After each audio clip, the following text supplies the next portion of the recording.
ওয়া মানা লিল্লাহ, কাউকে বারণ করলে না দিলে একমাত্র আল্লাহর জন্যই দিবে না। যেখানে না দিলে আল্লাহ খুশি হন সেখানে আল্লাহর পেয়ারা বান্দা কোনোদিন দেয় না। গানের আড্ডা বসাবে, গানের আড্ডা, গানের অনুষ্ঠান করবে, চান্দা চায়, দিয়ে দিলেন চান্দা, যে ওরাও খুশি হোক, ওরা খুশি হবে, আপনার আল্লাহ আপনার উপর বেজার হবেন। অপকর্মে টাকা দেন, বলেন যে যেহেতু আমি এলাকার নেতা সবাইকে খুশি রাখতে হয়, এইরকম নীতি পরিহার করতে হবে। ভাই, দুষ্টের দমন শিষ্টের পালন, সবাইকে পালন করলে সমাজ কোনোদিন উন্নত হবে না। সমাজে দুষ্টকে দমন করতে হবে, শিষ্টকে পালন করতে হবে। আপনি সমাজে কৃষক চাষীদেরকে উৎসাহ দেন, আবার রাতের বেলায় যে নাকি কৃষকের ধান গোলা থেকে চুরি করে তারাও আপনি সাহায্য করেন, তাহলে এই আপনার দ্বারা মানুষের জনগণের কল্যাণ হবে না। আজ আমাদের সমাজ এই জাতীয় জনহিতৈষী কল্যাণকামীদের দ্বারা ভরে গেছে। তারা সমাজের সাধারণ মানুষকেও ভালোবাসে, চোর চোট্টা গুন্ডা বদমাইশ এদেরকে আরো বেশি ভালোবাসে। চোর চোট্টাদেরকে আশ্রয় দেয়, দুর্নীতিবাজদেরকে আশ্রয় দেয়। যারা সমাজের মানুষের সম্পদ লুণ্ঠন করে, সমাজ থেকে সম্পদ চুরি করে, 10 জনের সম্পদ লুণ্ঠন করে একজনে তার পেট ফুলায়, এই জাতীয় মানুষদেরকে যারা প্রশ্রয় দেয়, আশ্রয় দেয়, আবার সমাজেরও উন্নতি করতে চায়, কল্যাণ করতে চায়, এদের দ্বারা কোনোদিন সমাজ উপকৃত হতে পারে না। এই জন্য ইসলাম অত্যন্ত ভারসাম্যপূর্ণ ভাবে উভয়টা দিক মেনটেন করেছে, উভয়টা দিক রক্ষা করেছে।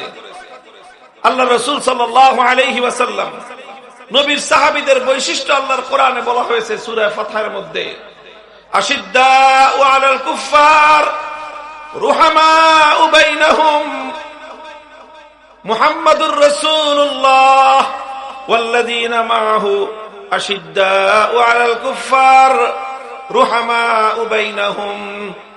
মুহাম্মদ সাল্লাল্লাহু আলাইহি ওয়াসাল্লাম এবং তার সঙ্গী সাথী সাহাবী সহচর বৃন্দ, আল্লাহ বলতেছেন তাদের দুটি বৈশিষ্ট্য একসঙ্গে তারা একত্রিত করেছে।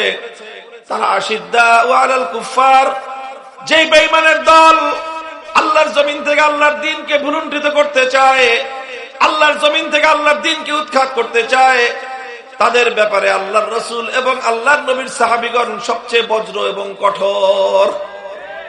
রুহামাউ বাইনাহুম, আবার মুমিনদের সঙ্গে তাদের সম্পর্ক হলো মোমের চেয়ে নরম। মুমিনদের সঙ্গে তারা মোমের চেয়ে নরম, ভালো মানুষের সঙ্গে তারা মোমের চেয়ে কোমল, ভালো মানুষের সঙ্গে তারা নম্র কোমল, খারাপ মানুষের বিরুদ্ধে তারা বজ্র কঠোর। একদিকে বজ্র কঠোর, আর একদিকে নম্র কোমল। এই দুটো স্বভাব যখন একত্রিত হয়, এটাই হলো পয়গম্বরী সিফাত, এটাই হলো নবীজির আদর্শ, এটাই সাহাবায়ে কেরামের আদর্শ। কিয়ামত পর্যন্ত সাহাবায়ে কেরামের নকশে কদমে যারা চলে, নবীর আদর্শের উপর যারা চলে, তাদেরকে এই দুই বৈশিষ্ট্য ধারণ করতে হবে। ভালোবাসতে হবে কার জন্য? দুশ্মনী রাখতে হবে কার জন্য? আমাদের সমাজে অনেক মানুষ মনে করে যে বাস ইসলামে শুধু ভালোবাসার কথা, প্রেম প্রীতির কথা আছে, এখানে কোনো শত্রুতার কথা নাই, মারামারির কথা নাই। যারা এই জাতীয় মনে রাখেন, মনে করেন আপনারা হলেন এক চোখে ইসলামকে দেখেন। কানা কানা, দুই চোখে ইসলামকে দেখতে হবে। ইসলামের কমপ্লিট কোড জানতে হবে, ইসলামের পূর্ণাঙ্গ নির্দেশনা জানতে হবে।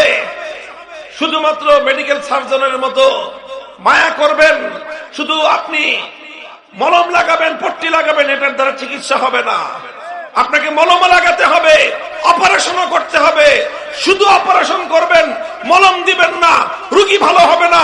শুধু মলম দিবেন, অপারেশন করবেন না, এটাও রোগী ভালো হবে না। আজ আমার সমাজের চিত্র হলো, এই সমাজে সবাই শুধু মলম লাগায়, সমাজের দুষ্ট ক্ষত অপারেশনের মাধ্যমে অপসারণ করার সাহস কেউ রাখে না।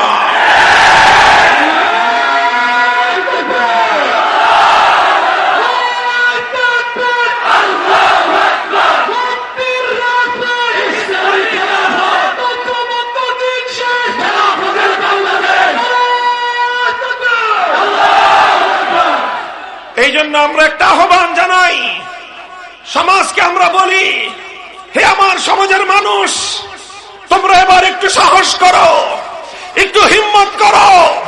তোমরা আল্লাহর নবীর উত্তরাধিকার আলেম সমাজের হাতকে একবার শক্তিশালী করো। আমরা তোমাদেরকে প্রতিশ্রুতি দিচ্ছি, কথা দিচ্ছি, আমরা আমাদের নবীর আদর্শে উজ্জীবিত হয়ে সোনার মদিনার মতো সোনার বাংলার সমাজ আমরা গড়তে চাই।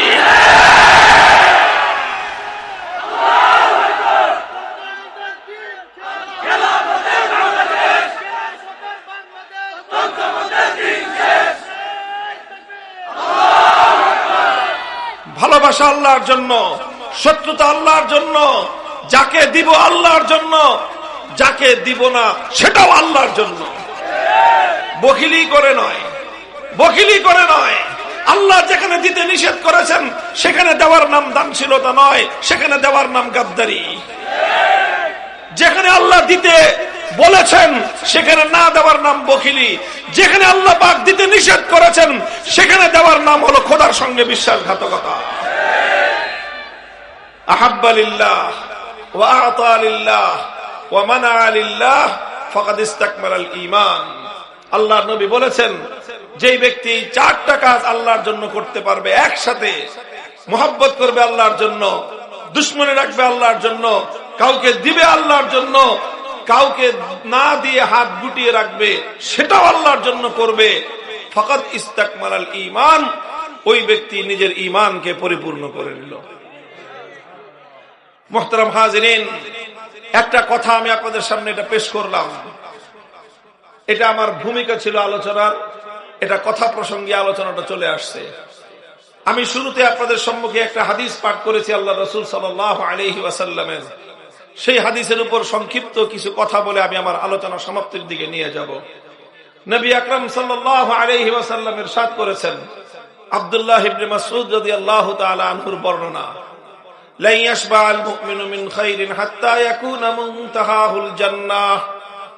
মুমিন ব্যক্তি যে সত্যিকার ঈমানদার, তার একটা বৈশিষ্ট্য হলো সে ভালো কাজ করতে করতে কোনোদিন সে তৃপ্ত হয়ে যাবে না।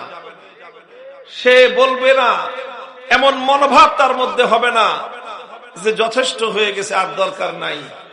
এরকম মুমিন ভালো কাজের ব্যাপারে সে কোনোদিন এরকম মনে করবে না যে যথেষ্ট হয়েছে আর দরকার নাই, বরং তার মধ্যে সব সময় যতটুকু ভালো সে করতে পেরেছে আরো ভালো করার একটা আগ্রহ, আরো ভালো করার একটা অনুপ্রেরণা, আরো ভালো করার একটা উদ্যোগ তার মধ্যে থাকবে। সে একটা কাজ ভালো করার পরে আরেকটা ভালো করার উদ্যোগ নিবে, দ্বিতীয়টা হওয়ার পরে তৃতীয় আরেকটা করার উদ্যোগ নিবে, তৃতীয়টা আল্লাহ পাক কামিয়াব করলে চতুর্থ আরেকটা ভালো কাজ করার সে উদ্যোগ নিবে। এইভাবে একটার পরে একটা সে মঞ্জিল অতিক্রম করতে থাকবে, একটার পরে একটা সে ভালো কাজ করতে থাকবে। তার ভালো কাজ করার এই যাত্রা ক্ষান্ত হবে কবে? হাত্তা ইয়াকুনা মুনতাহাহুল জান্নাহ। যেদিন সে খোদার জান্নাতে গিয়ে পৌঁছবে সেদিন গিয়ে বলবে যে হ্যাঁ, এখন আমার বিশ্রাম নেওয়ার সময় হয়েছে। জান্নাতের দরজায় কদম রাখার আগ পর্যন্ত মুমিনের কোনো বিশ্রাম নাই। বেহেশতে পৌঁছার আগ পর্যন্ত মুমিনের কোনো ক্লান্তি শ্রান্তি কোনো কিছু নাই। পথ চলতে থাকতে হবে, পথ চলতে থাকতে হবে, পথ চলতে থাকতে হবে। ইয়ামুতুল মুমিনু ফি আরাকিল জাবিন। পথ চলতে চলতে মুমিনের সামনে মৃত্যু হাজির হয়ে যাবে। মুমিন মৃত্যুকে সামনে রেখেও চিন্তা করবে, যদি আরো 2 কদম অগ্রসর হওয়া যায়, আরো 2 কদম এগিয়ে যাই, তারপরে মরণের কোলে আমার জীবনকে সুপর্দ করব। আমার জীবনের শেষ মুহূর্ত পর্যন্ত আমি আল্লাহর দ্বীনের জন্য সামনে এগিয়ে যেতে চাই। এটা হলো মুমিনের প্রত্যয়, এটা হলো মুমিনের শপথ। যে মুমিন এইভাবে জীবনের অন্তিম সময় পর্যন্ত সামনে অগ্রসর হতে থাকে, আল্লাহর দ্বীনের জন্য অগ্রসর হয়ে যেতে থাকে, সে মুমিনই হলো প্রকৃত অর্থে আল্লাহ এবং তার রাসূলের প্রিয় মুমিন। আল্লাহ আমাদেরকে সে তৌফিক দান করুন। এটা শুধু আল্লাহর নবীর মুখের কথা ছিল না, এটা আমার নবীর জীবনের আদর্শ ছিল।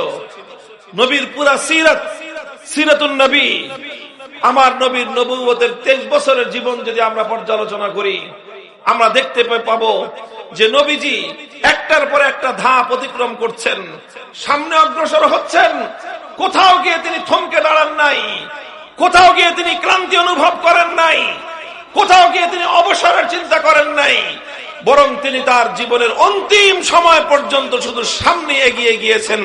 সামনে এগিয়ে যাওয়ার জন্যই উম্মতকে তিনি অনুরোধ এবং উম্মতকে তিনি নসিহত করে গিয়েছেন।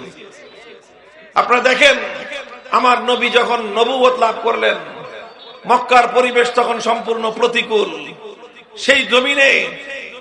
সেই জমিনে মক্কায় কেউ ঈমান গ্রহণ করার সাহস রাখে না। ঈমান গ্রহণ করছে জানতে পারলে তার উপর অকথ্য নির্যাতন নেমে আসে, নির্মম নির্যাতন নেমে আসে। এই মক্কার মাটিতে 13 বছর পর্যন্ত আল্লাহর নবী মানুষকে দ্বীনের দাওয়াত দিলেন। যারা দ্বীন কবুল করেছেন, অল্প সংখ্যক মানুষ দ্বীন কবুল করেছেন। নবীজি এটা চিন্তা করেন নাই যে মানুষ তো আর দ্বীন কবুল করতেছে না, আমি আর কি করব, কাজে আমি ক্ষান্ত দিয়ে বসে পড়ি, এমন চিন্তা করেছেন না। যেই কয়জন হাতে গোনা অল্প কিছু মানুষ ঈমান কবুল করেছেন, দ্বীন কবুল করেছেন, তাদেরকে নবীজি দ্বীন শিক্ষা দেওয়ার জন্য হযরত আরকাম ইবনে আবিল আরকাম রাদিয়াল্লাহু আনহু ওনার ঘর দারে আরকামের মধ্যে নবীজি তালিমের ব্যবস্থা করেছেন, শিক্ষা দেওয়ার ব্যবস্থা করেছেন।